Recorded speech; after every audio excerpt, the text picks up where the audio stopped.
अच्छा जी, पिछली दफा गरारों का भी किसी ने पूछा था कि गरारे कर लिए जाएं दवाई के या उस पे जो आपने जवाब दिया था उस पे एक तनकीद आई है। वो कहते हैं ये कह रहे हैं कि बच्चे स्कूल जाने से पहले गरारे कर लें, अगर इनको इनका कोरोना पॉजिटिव हुआ तो फिर नेगेटिव हो जाएगा और इनको घर नहीं जाना पड़ेगा। ये तो गलत मशवरा दे रहे हैं। अगर किसी का कोरोना पॉजिटिव आता है तो उसे घर ही में रहना चाहिए, ना कि किसी और तरीके से अपना कोरोना इसको नेगेटिव करना चाहिए। अगर मेरी मुझे समझ लगी है तो मेरी रहनुमा, अगर मुझे गलत समझ लगी है तो मेरी रहनुमाई फरमा दें। मुझे क्लियर नहीं है वो क्या बात पूछ रहे हैं, अगर आपको बात समझ आ गई है तो बता दें।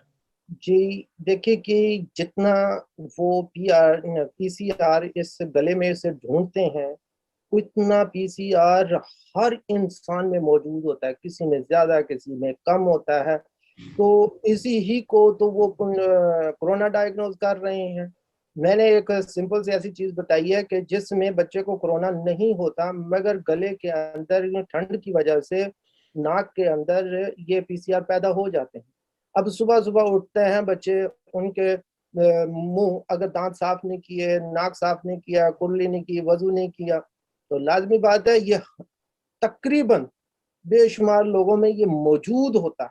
तो इससे मैंने वो उसको क्या था, अगर किसी को कोरोना डायग्नोज है तो उसकी बाकी सिम्टम भी होने चाहिए। अगर वो नहीं है तो सिर्फ गरारे करें और नाक साफ करें और स्कूल चले जाएं और उसमें पॉजिटिव नहीं होगा।